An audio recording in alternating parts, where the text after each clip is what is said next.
Happy New Year, YouTubers! Oh my God, fresh start, feeling good. Oh my God, it was an omelet that was uh, unbearably hard to deal with.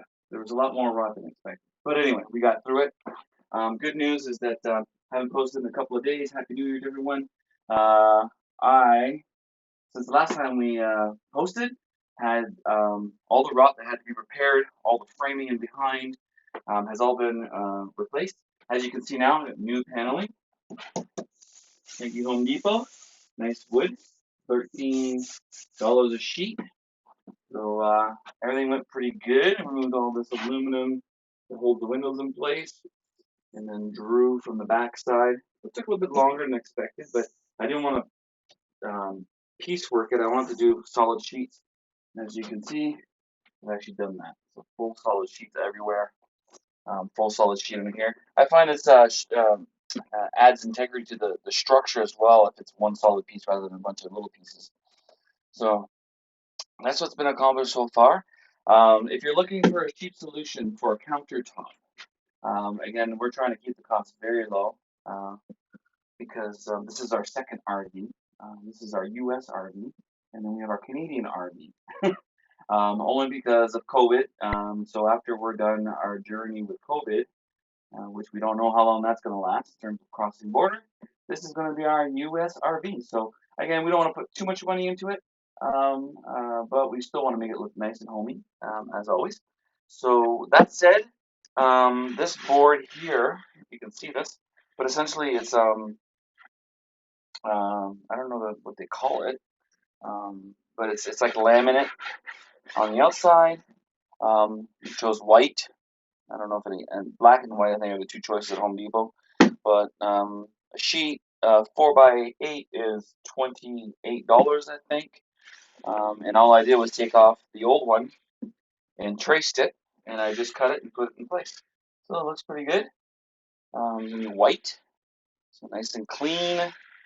Um, yeah, and then you can actually buy the finishing stuff that goes on the outside here. I'm gonna double up on this and then get the wide tape and then finish it properly, just like the other one. You never know it was a piece of laminate wood, and it's strong enough. I mean, you're talking 3/4 of an inch thick here, so we're good. So that's where I'm at today. I do have a little bit of bad news though. Unfortunately, my repair on the back here doesn't look like it's far enough. You can see the bathroom. I haven't even touched it yet because I can see a little bit of seeping coming through. Remove this. It's important to do this too. Double check before you finish. You can see we had a snowstorm here on New Year's, and there's a little bit of seeping. So I have to figure out what's happening there. I think it's the bolt, the screws on the outside, the bolt trim on the RV that it's seeping through there.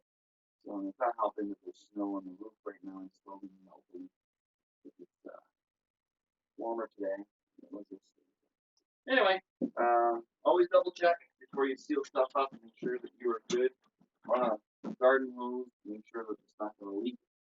I thought the job that I did was more than adequate in terms of leak prevention, but didn't go far enough, looks like, to come in from someone else. So I had to wait things to dry up. So that's where I'm at. Anyway, today's objectives. What are we doing? We are going to install this permanently. I'm going to put the stove back in its place. And then I'm going to hopefully it gets dry on the roof. I'm going to finish up that ceiling there so I can start to put the paneling in this room, finish all that up. Finish up that spot there, which is not really going to be seen anyway because cupboards are going up. They're all painted. Julie did a great job painting them. They're over in the garage. And it's starting to look like a home again. I'm encouraged. Anyway, stay tuned for updates.